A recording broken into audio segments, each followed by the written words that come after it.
Hi, everybody. Thank you so much for tuning into my last video and the outpouring of support. If I could ask you to please continue to like and subscribe to the YouTube channel, it goes a really long way. But let's get to today's video.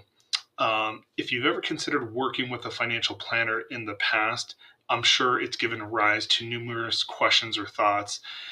What should I expect when meeting with a planner for the first time? Or maybe I don't have enough money to justify working with one. Are advisors costly? And is all they want to do is manage my investments? Well, today that's going to be the topic of my video. So I'm going to be addressing the top 5 misconceptions of working with a financial planner. Let's start with number 5. Financial planners are only for the wealthy. There is a ton of value that can be added for people who wouldn't consider themselves to be traditionally wealthy. If you think about it, budgeting your cash flow, managing debt, insurance, college planning, how you're going to take your retirement income are all topics that need to be addressed before you actually retire. And you don't really have to be wealthy to want the best advice for you and your family.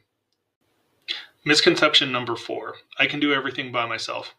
This is great for people who have the will, skill, and time to do their own planning until there's a situation that arises that may be so complex that you may be forced to ask for help.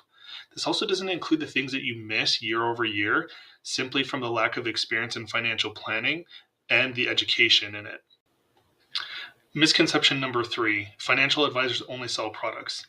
Now, I know that there's a long-standing history of financial advisors who push products for commissions, but what I believe is that over the past 10 or 15 years, I think the industry's done a really good job of shining the light on fiduciary advisors who work side by side with their clients to provide advice without having a conflict of interest such as earning commissions.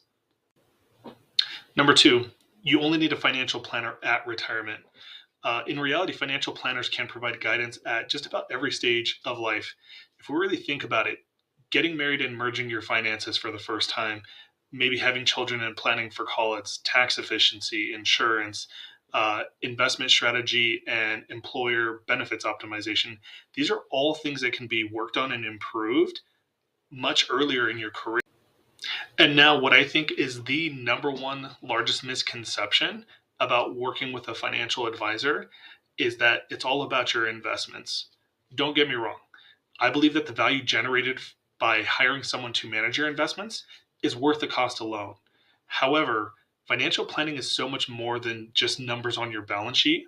It's about taking those numbers and connecting them to achievable goals.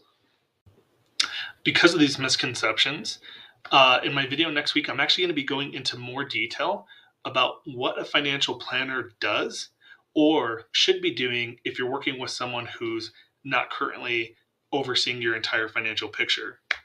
And that's all I had for you today. Thanks for tuning in. Please like and subscribe, and I will see you next week.